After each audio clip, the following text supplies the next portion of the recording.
ಶಿಕ್ಷಕರು ಮಕ್ಕಳಲ್ಲಿ ನಕಾರಾತ್ಮಕ ಭಾವನೆಗಳನ್ನು ತುಂಬದೆ ನಿಮ್ಮಿಂದ ಎಲ್ಲವೂ ಸಾಧ್ಯವೆಂಬ ಸಕಾರಾತ್ಮಕ ಭಾವನೆಗಳನ್ನು ತುಂಬುವ ಕೆಲಸ ಮಾಡಬೇಕು.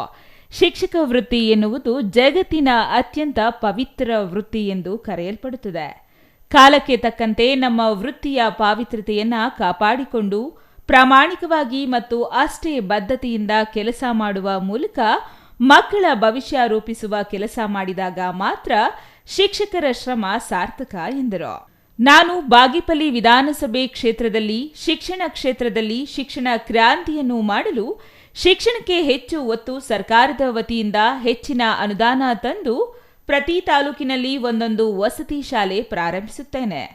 2.5 ಕೋಟಿ ವೆಚ್ಚದಲ್ಲಿ ಗುರುಭವನ ನಿರ್ಮಾಣ ಮಾಡಿ ಮುಂದಿನ ವರ್ಷದಲ್ಲಿ ಶಿಕ್ಷಕರ ದಿನಾಚರಣೆ ಮಾಡಲು ತೀರ್ಮಾನ ಮಾಡಿದ್ದೇನೆ. ಆದ್ದರಿಂದ ಇಂದು ಸರ್ಕಾರಿ ಪದವಿ ಪೂರ್ವ ಕಾಲೇಜಿನ ಆಟದ ಮೈದಾನದಲ್ಲಿ ಇಂದು ಗುರುಭವನಕ್ಕೆ ಭೂಮಿ ಪೂಜೆ ಮಾಡಿರುವುದು ಸಂತಸ ತಂದಿದೆ ಎಂದರು. ನಮ್ಮ BA ವೆಂಕಟೇಶ್ ಮಾತಾಡ್ತಾ ಇದ್ರು, DS ಅತೀಶ್ ಮಾತಾಡ್ತಾ ಇದ್ರು.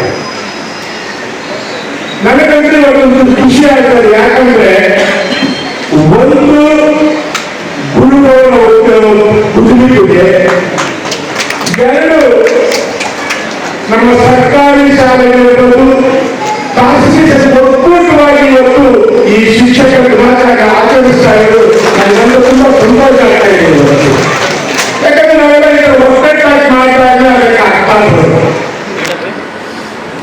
ಖುಷಿಯಾಗಿ ಸಂತೋಷವಾಗಿ ಅವರ ಒಂದು ಜನ್ಮದಿನಾಚರಣೆ ಮಾಡಿದಾಗ ಅವರು ಸಂತೋಷ ಪಡ್ತಾರೆ, ಇಲ್ಲಿ ನಾವು ಖುಷಿ ಪಡ್ತೇವೆ.